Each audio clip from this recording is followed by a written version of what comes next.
예수님과 제자들이 변화산 아래에 모여 있던 이스라엘 백성 무리를 향하여 공개적으로 나아가는 겁니다.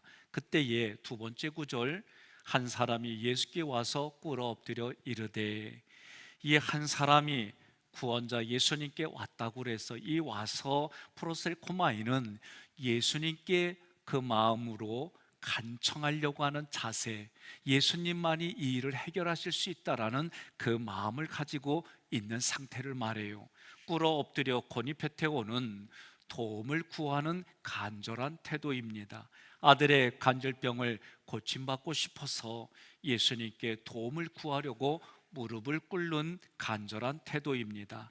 이르되 레고는 아들의 간질병을 치료하려는 목적으로 예수님께 무릎 꿇고 요청하는 겁니다. 그 내용은 첫 번째 구절 15절에 주여 나의 아들을 불쌍히 여겨주소서. 주님이라고 할 때에 나의 주님, 나의 아들을 불쌍히 여겨주세요. 불쌍히 여기다 엘레에오는 심한 간질로 인해서 불 속으로 넘어집니다. 간질로 인해서 물속에 빠집니다. 그런 아들의 현실이 비참하게 보이는 거예요. 자기의 힘과 능력으로는 할 수가 없어요. 그래서 하나님의 자비를 구합니다. 하나님의 자비를 요청하는 거예요. 예수 그리스도는 이러한 부르짖음의 요청에 응답하시는 줄 믿습니다. 그들에게 요청하고 구하는 이들에게 하나님이 응답해 주셔서 치유해 주십니다. 귀신을 쫓아냅니다. 우리의 필요를 채워 주십니다. 그 예수님이 여러분과 저에게는 구원자 예수님인 줄 믿으시기를 바랍니다. 두 번째 구절에 그가 간질로 심히 고생하여 자주 불에도 넘어지며 물에도 넘어지는지라. 심히는 비참하게 그런 뜻이에요. 비참하게 고생한다. 이 고생한다라는 파스코는 지금도 악한 영에 의해서 해를 받고 있는 모습을 설명하는 거예요. 마가복음 9장 17절로 18절하고 누가복음 9장 38절로 39절에 오늘 본문의 말씀의 구절이 또 나옵니다. 우리는 이것을 병행 구절이다라고 말을 해요. 이 아들의 상태를 자세하게 마가복음하고 누가복음에 기록했는데 그 모습은 아들이 귀신에 사로잡혔습니다. 귀신에 사로잡혀서 말을 하지 못합니다. 모습은 괴롭게 부르짖는 거예요. 우리가 어디가 아파서, 마음이 아파서, 육체가 아파서 신음하는 모습하고는 조금 구분이 돼요. 경련도 일어납니다. 몸을 떨며 경련을 일으키는데 거꾸러집니다. 거꾸러지는 모습을 자세히 보니까 입에 거품을 물었습니다. 아버지가 그 아들을 보니까 이미 육체가 많이 상했어요. 육체만 상한 게 아니요, 마음도 상했어요. 그런 아들에게 아버지가 할 수 있는 길은 해결할 수 있는 사람에게 데리고 가는 거예요. 그래서 16절에 아버지가 말하는 거요, 내가 주의 제자들에게 데리고 왔으나 능히 고치지 못하더이다. 데리고 왔다 프로스페로는 재물을 바치듯이 맡기는 거예요. 그러니 얼마나 정성을 다하고 그 자세가 간절할까. 아버지가 그 마음을 가지고 정성을 다해서 간절한 마음으로 그 아들을 제자들에게 맡겼어요. 그런데 능히 고치지 못하더라. 이 단어 테라피오 고치다는 시중들다라는 단어에서 유래했어요. 여러분, 예수님이 뭐라고 말해요? 나는 섬기러 왔다. 섬김을 받으러 온 것이 아니라 섬기러 왔다. 섬겨서 어떻게 하려고? 치료해서 재창조하여 하나님이 뜻하는 온전한 모습으로 우리를 만들어서 하나님 앞에, 그런 것이 너무 감사해서 내가 하나님 뜻을 이루겠습니다. 나는 믿음이 없지만 주님이 주신 힘과 능력으로 이 일들을 감당하겠습니다. 그런 사람으로 세워주시겠다는 거예요. 생각해 보세요. 일이 어렵습니까? 관계가 어렵습니까?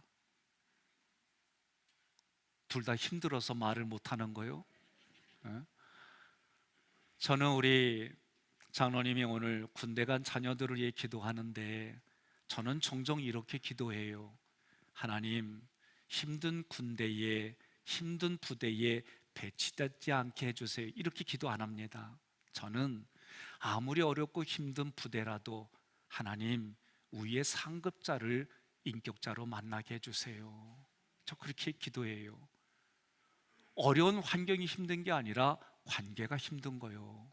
어려운 문제가, 힘든 일이 있다고 하더라도 관계가 좋으면 그 일들은 쉽게 풀어갈 수 있는 삶의 지혜를 얻어요. 그러나 관계가 깨어지면 있는 자리가 어려운 거예요. 그래서 일들도 더 무겁게 느껴지는 거예요. 그게 우리 모습이에요. 그래서 예수님은 하나님과의 관계, 사람과의 관계를 섬겨주셔서 치료해 주시겠다는 거예요.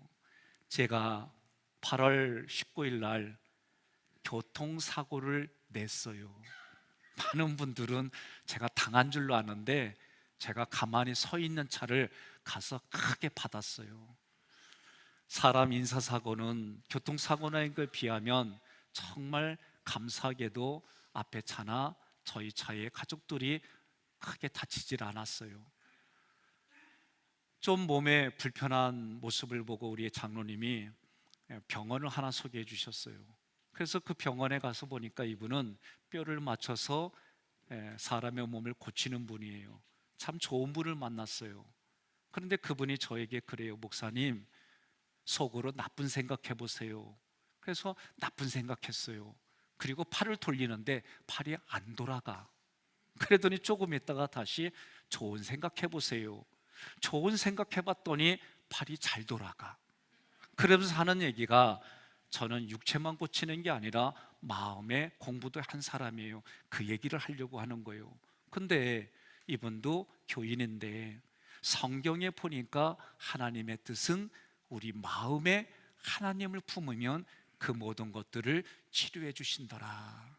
하나님의 뜻은 이러하더라. 그것이 우리의 영으로는 소성케 해주고 마음은 자유를 주시고 육체는 질병을 치료해 주시는 하나님의 의도가 있음을 믿으시기를 바랍니다. 그래서 오늘 말씀에도 보면 이 섬겨서 치료해 주시는 것이 예수님의 모습이고 예수님의 자세예요. 제자들에게 데리고 갔더니 능히 고치지 못하더라, 섬겨서 치료해 주지 못하더라, 그 얘기예요. 구원자 예수님께서 마태복음 10장 1절에 이미 12 제자들에게 말씀으로 주셨어요. 더러운 귀신을 쫓아내며 모든 병과 모든 악한 것을 고치는 권능을 주시니라. 아멘. 그래서 12 제자들이 이 말씀을 의지하고 예수님의 의도대로 사람들을 섬기고 고쳐줬어요. 질병도 고치고 악한 귀신도 쫓아냈어요. 그런데 그럼에도 불구하고 오늘 말씀에는 제자들이 그 아이의 병을 고치는데 실패했어요. 문맥으로 보면 예수님의 말씀을 듣지 않았다는 겁니다. 무슨 얘기냐? 하나님께 능력 있고 하나님의 능력으로 고치던 자세와는 다르게 이제 이런 일들이 익숙해지고 반복되어지니까 그 말에는, 그 말씀 속에는 뭐가 있느냐? 내가 능력자가 돼서 고치려고 했던 거예요. 그러니 역사가 일어날 수가 없었던 겁니다. 이 사건의 주체가 누구냐? 하나님이에요. 여러분과 제가 잊어서는 안 돼요. 저도 이것을 이 싸움이 심각해요. 어떤 때는 신방을 하고 개업 예배를 드리고 여러 가지를 하는데 시간이 지났는데 안 좋은 일로 오면은 내 믿음이 약한 건가? 뭐 이런 생각 속에 내가 나를 힘들게 할 때가 있어요. 오늘 말씀을 통해서 저도 위로받아요. 여러분들도 위로받기를 간절히 소망합니다. 17절에 예수께서 대답하여 이르시되 믿음이 없고 패역한 세대요. 예수님이 대답한다는 것은 지금 이 상황 속에 자기를 변호하듯이 말씀하는 태도예요. 이르시되, 이 단어는 예수님이 의도를 가지고 적극적으로 명령하는 겁니다. 그 말씀 내용은 첫째, 믿음이 없다는 거예요. 여기서 믿음이 없다 아피스토스는 20절에 나오는 믿음이 작은 이 단어하고는 전혀 다른 거예요. 17절에서는 믿음이 없는 거예요. 믿음이 없어요. 두 번째로는 패역합니다. 하나님 앞에 범죄하는 거를 밥 먹듯이 하는 거예요. 그런 사람들이 하나님께 등을 돌렸다는 거예요. 그런 이들을 하나님이 지금 예수님을 통해, 예수님이 지금 말씀하는 게 뭐라고 그러냐? 그런 세대요. 지금 마태복음 10장 1절을 통해서 제자들에게 병 고치고 귀신을 쫓아내는 권능과 은사를 주셨는데, 그래서 그런 경험이 있었는데 지금 현실은 그렇지 못하다는 거예요. 여러분, 혹시 나는 과거에 이랬습니다, 과거에 믿음이 좋았습니다, 열정이 있었습니다, 과거에 이랬습니다, 아니요, 지금도 그래야 되는 거예요. 저는 오늘 저녁에 이분도 제가 직접 만나고 경험한 분이에요. 목사님이신데 의사로 생활하시다가 감리교에서 공부를 하고 현직 목사님이에요. 이분에게 제가 어려운 부탁을 한 거예요. 그래서 오늘 오시기로 한 거예요. 수개월 전에 약속을 잡고, 정말 내가 의학 상식으로 알고 있었는데 이분을 만나고 내가 몇 가지를 바꿨어요. 젊은 남녀가 오면은 몸을 만드세요. 그래서 임신하세요. 왜냐? 오염된 세계에 살기 때문에 그렇게 몸을 만들어서 해요. 근데 이분을 만나고는 생각을 바꿨어요. 먼저 병원에 가서, 비뇨기과에 가서 검사를 받으세요. 검사를 받고 조금 안 좋게 나오면 의사의 도움을 받으세요. 이렇게 바꿨어요. 그리고 난 다음에 몸을 만들고 임신하세요. 마찬가지로 양방의사만 부르면 그럴 것 같아서 제가 지금 치료받고 있는 한방의사도 여러 가지 얘기를 주고받으니까 우리들이 이분을 통해 도움받을 게 있구나, 그래서 제가 부탁을 한 거예요. 그러니 여러분, 저는 여러분들이 영적으로는 영혼이 솟게 되고, 심리학으로 마음은 여러분들이 자유를 누리고, 육체적으로는 육체 공부한 사람을 통해 질병도 치료받고 건강한, 그래서 온전한 인격의 신앙인이 됐으면 하고 이런 자리를 마련한 겁니다. 옆에 분한테 그러세요. 아멘 안 한 얘기는 안 오겠다는 얘기요? 물어보세요. 네? 오늘 여러분들이 제가 이렇게 보면 인지도가 있고 찬양가 간증을 하는 분들에게는 그래도 자주 오는데, 그렇지 않으면 비는 자리 보며 마음이 안타까워요. 저는 여러분들이 오늘 저녁에도 오셔서 육신의 건강, 마음의 자유, 영혼의 솟게 되는 자리를 여러분들이 채워주시고 도움받으면 감사하겠습니다.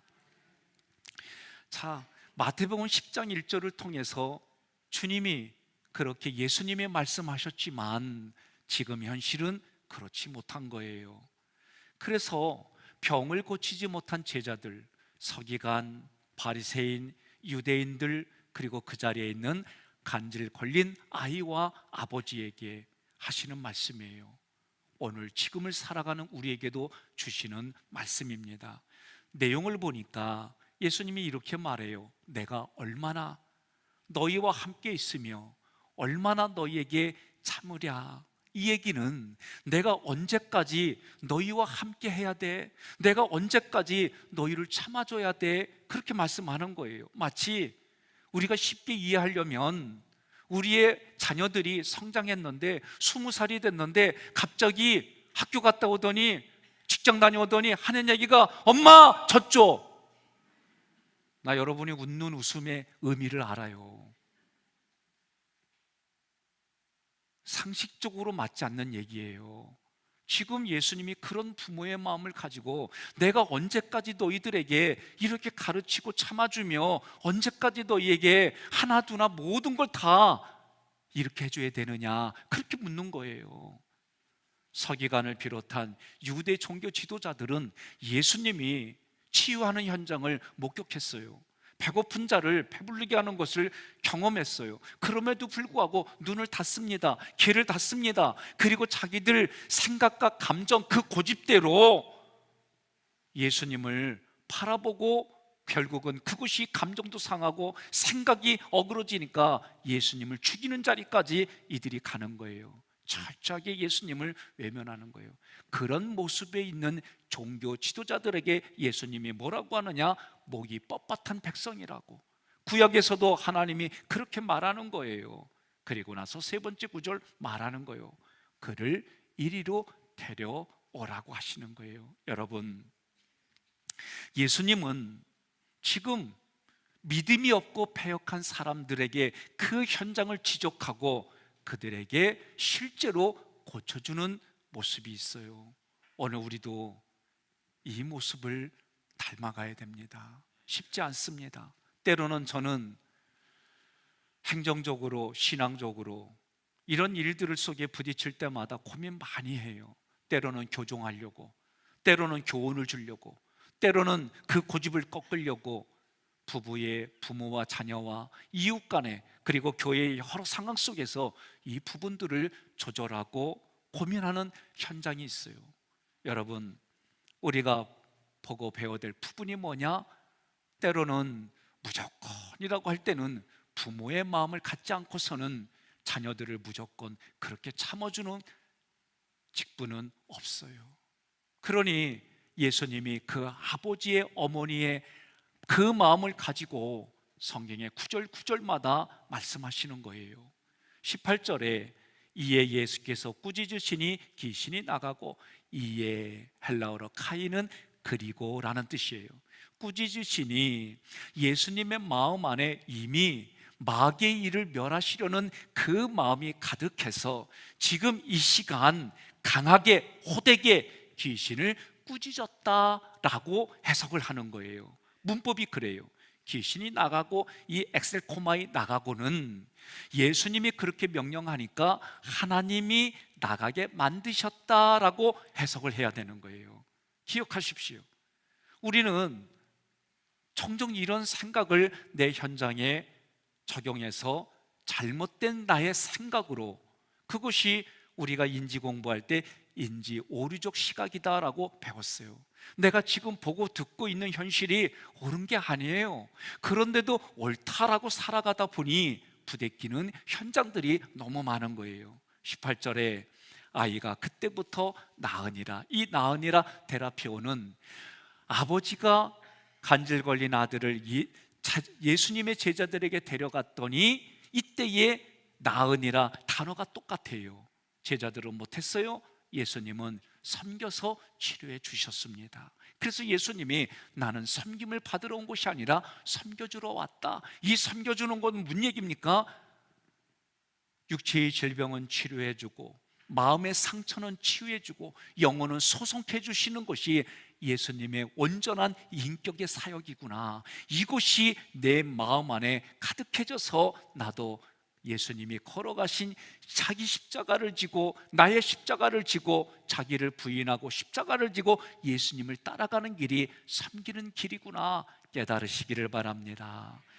여기서 나으니라 이것도요 이렇게 해석이 되는 거예요.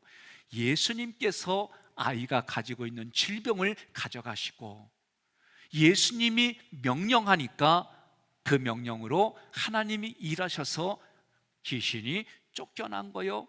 그것이 사람들 눈에는 간질병이 나았다라고 보는 거예요. 19절에 이때 제자들이 조용히 예수께 나와 이르되, 참 이 상황은 재밌어요. 조용히, 이거는 사적으로 개인적으로 따로 이런 뜻이에요. 예수님께 나왔습니다. 이 나왔다라는 것은 이르되 어떤 모습이냐면은 귀신을 쫓아내지 못했어요. 병든 사람을 치유하지 못했어요. 그런 상태에서 무리들과 떨어져 예수님께 은밀히 나와서 얘기하는 겁니다. 우리는 어찌하여 쫓아내지 못했습니까? 이렇게 과하게 말하면 이렇게 지금 제자들이 얘기하는 거예요. 예수님께. 왜? 오늘 젊은 애들이 말하는 걸로 표현한다면 얼굴이 창피해서, 쉽게 말해서 쪽팔려가지고 사람들 눈을 피해가지고 조용히 와가지고 예수님, 우리는 왜? 이런 일을 하지 못했습니까? 그렇게 얘기하는 거예요. 제자들은 지금까지는 성공했는데 지금 실패했어요. 당황했어요. 어이가 없어요. 기가 막혀요. 이미 예수님으로부터 귀신을 쫓아내고 병을 고치는 능력과 은사를 얻어서 지금까지 이겼는데, 해왔는데 지금 못했어요. 실패했어요. 납득할 수가 없어요. 그래서 예수님께 은밀히 여쭤보는 거예요. 예수님이 말씀하십니다. 이르시되 너희 믿음이 작은 까닭이니라. 옆에 분에 그러세요. 잠자는 것도 믿음이 작은 거라고는 말은 안 해. 그러세요. 예? 지금 예수님께서 제자들의 질문에 의도를 가지고 말하는 거예요. 너희의 믿음이 작은 17절의 단어하고 전혀 다른 단어예요. 무슨 얘기냐? 믿음이 작다. 이 단어는 여기 문장에만 한 번 쓰였어요. 신약 성경에서 딱 한 번 등장하는 단어가 이 구절이에요. 제자들이 귀신을 내쫓지 못한 이유가 뭡니까? 믿음이 작다는 거예요. 자, 마태복음 21장 21절에 예수께서 대답하여 이르시되 내가 진실로 너희에게 이르노니 너희가 믿음이 있고 의심하지 아니하면 무화과 나무에게 된 이런 일만 할 뿐만 아니라 이 산더러 들러서 바다에 던지라고 하여도 될 것이요. 이렇게 말씀하셨어요. 진실로 너희에게 이르노니, 구원자 예수님이 지금 20절에 확실하게 믿음이 작은 제자들에게 말씀하는 거예요. 만일 너희에게 믿음이 겨자씨 한 알만큼만 있어도, 이 구절을 우리는 어떻게 해석했습니까? 내가 요청하고 요구했더니 하나님이 믿음을 주셨는데 이 믿음의 크기에 따라서 역사가 일어났단 말이에요. 이렇게 많이 들었어요. 저도 그렇게 얘기를 많이 했고, 오늘 본문의 말씀을 준비하며 잘못 가르쳤구나. 제가 일단 죄송해요. 내가 잘못 가르쳤어요. 중요한 이 말씀은 무슨 얘기냐면, 우리의 믿음의 크기에 따라서 하나님의 능력이 좌우되는 게 아니에요. 여기에서 한 알만큼만 있어도, 이거는 있다면 가정법이에요. 다시 말하면 있다면 에코, 이 단어는 겨자씨만큼만 믿음이 있다면 그 얘기는 이 믿음을 통해 하나님이 일하신다라고 해석하는 거예요. 다시 말하면 내가 중심이 되고 내게 주어졌음에도 불구하고 내 거라고 생각하고 내가 말하노니, 이렇게 지금 제자들이 그런 착각을 하고 지금까지 예수님의 말씀대로 해왔는데, 지금까지 그렇게 해왔는데 어느 순간 갑자기 이 믿음이 내 것이라고 생각하고 내 능력이라고 생각하고 내 몸에서 나오는 거라고 생각하고 했더니 일이 일어나지 않았다는 거예요. 여러분 기억하십시오. 여러분, 겨자씨는요, 우리 동네로 말하면 조그만 참깨씨만 해요. 크지 않습니다. 그런 믿음이 있으면, 그래서 한 알의 겨자씨라고 하고 이렇게 얘기를 한 거예요. 그것이 내가 인정이 되어지면 그것으로만으로도 하나님의 역사가 일어난다라고 얘기하는 거예요. 그러면서 그 표현을 뭐라고 하느냐, 네 번째 구절에 이 산을 명하여 여기서 저기로 옮겨지라 하면 옮겨질 것이요. 제가 어렸을 때 이 말씀을 듣고 내가 조금 문자적으로 들으려고 하는 게 강했어요. 그래서 그 말씀 듣고 제가 사는 동네에 우리 집 뒤에 가면 조그만 산이 있는데 이름이 흔해산이에요. 그 흔해산 앞에서 딱 서가지고 내가 안 명하노니 이 산을 들어서 저 아산만 막은 그 앞에 던질지니라 외쳤어요. 지금까지 그대로 있어.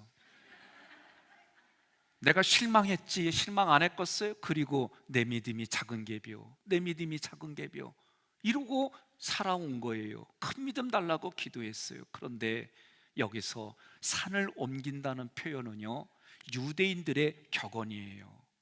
유대인들이라면 누구나가 다 알고 있는 거예요. 이 말씀의 의도는 사람의 능력으로는 해결하기 어려운 문제를 하나님이 믿음을 주셔서 그 믿음으로 능히 해결한다라는 의미예요. 그런데도 불구하고 흔해산 앞에서 내가 명하노니 산을 옮겨라. 노래는 있어 바람아 멈추어다고. 근데 바람이 멈춰집니까? 사람의 힘으로는 할 수가 없는 거예요. 그런 일 일어날 수가 없습니다. 하나님만이 하시는 거예요.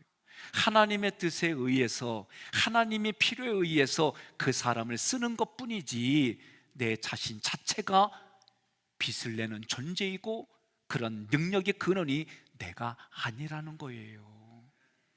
그래서 마가복음하고 누가복음 거기에 나오는 구절들을 보면 할 수 있거든 예수님 고쳐주세요 그렇게 말하는 아버지에게 예수님 뭐라고 그래요? 할 수 있거든이 무슨 말이냐? 하나님에게는 능치 못할 일이 없느니라. 그러니까 이 말을 듣자마자 바로 자기가 잘못 얘기한 걸 깨닫고 나는 믿음이 없습니다 라고 솔직하게 아버지가 예수님께 고백하는 거예요.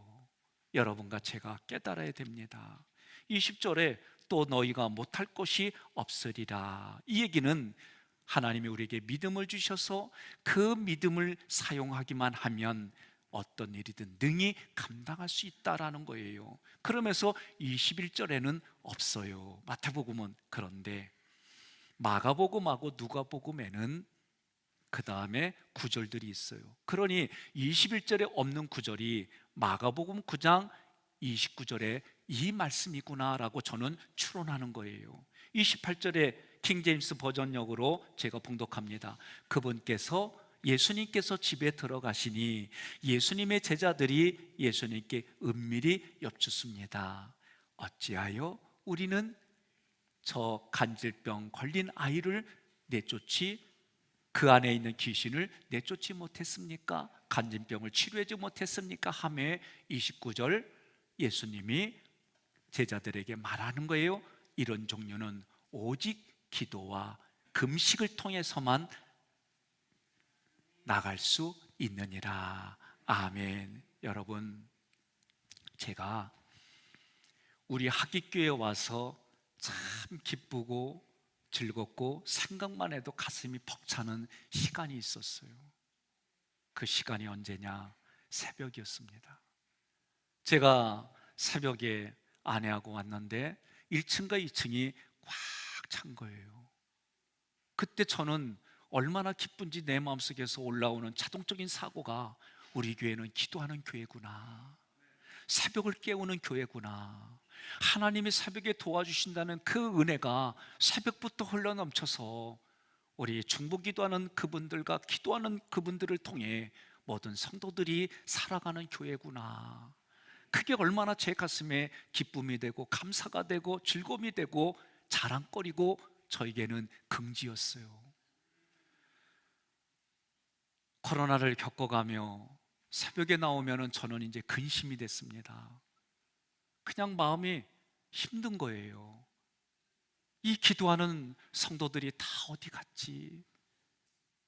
나의 설교도 뒤돌아보고 여러 고민도 해보고 우리가 같이 그렇게 모여서 기도하고 찬양하는 자리가 이렇게 삭막해져 갔지? 이 생각이 저는 최근에 내 마음을 짓누르는 거예요. 얼마나 짓누르는지 힘이 드는 거예요. 오늘 말씀 속에서도 하나님의 역사가 예수님을 통해 일어날 때에 예수님이 명령하시고 하나님이 이러게 하는 것이 예수님이 항상 기도가 앞섰어요. 예수님도 항상 어떤 일이든지 간에 기도하셨어요. 그런데 우리는 언제부터인가 내가 나를 몰라주고 나를 안아주지 않으면 그것 때문에 서운해서 그것 때문에 마음의 생각과 감정을 붙들어서 예수님 당시에 예수님을 죽였던 것처럼 우리는 언제부턴가 우리 신앙생활이 그렇게 바뀌어가는 거예요. 저도 내 자신을 쳐내는 이 싸움은 쉽지 않아요. 여러분, 오늘 말씀에 기도와 금식이라고 할 때에 이미 저도 오래전에 그냥 단순히 밥을 굶는 게 금식이 아닙니다. 그 어근을 찾고 어원을 찾으며 말씀해 드려서 결론은 이 모든 것들이 기도와 금식이라고 말할 때는 삼일째 하나님을 찾는 거예요. 하나님만 두드리는 거예요.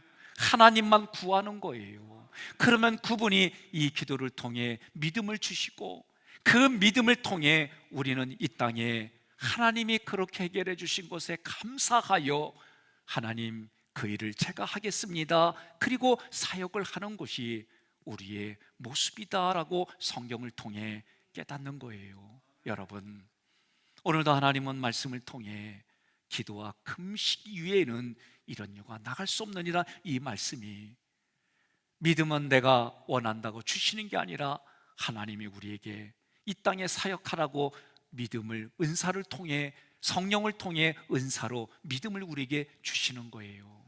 그 믿음을 가지고 나는 믿음이 없는데 하나님이 나에게 믿음을 주셔서 믿음을 통해 일하고, 그래서 내가 내세울 게 없고 나 알아주지 않는다고 마음 아플 일이 아니고 하나님이 하셨습니다. 믿음 없는 나를 통해 하나님이 일을 하셨습니다. 그러니 하나님 영광 받으세요, 그렇게 말하는 거예요. 오늘 우리가 자녀들이 마치 부모님이 아니면 이 땅에 태어날 수가 없었습니다. 부모님이 아니면 여기까지 살아올 수가 없었습니다. 고맙습니다. 어버이날만 하는 게 아니라 매일의 삶에 그런 마음이 부부에게, 부모와 자녀가, 그리고 이웃에게로 이 믿음이 흘러가 영혼을 소생케 하고, 마음은 자유를 누리고 육신은 치료를 받고 치유받는 현장이 우리 모두의 현장이 되기를 간절히 소망합니다.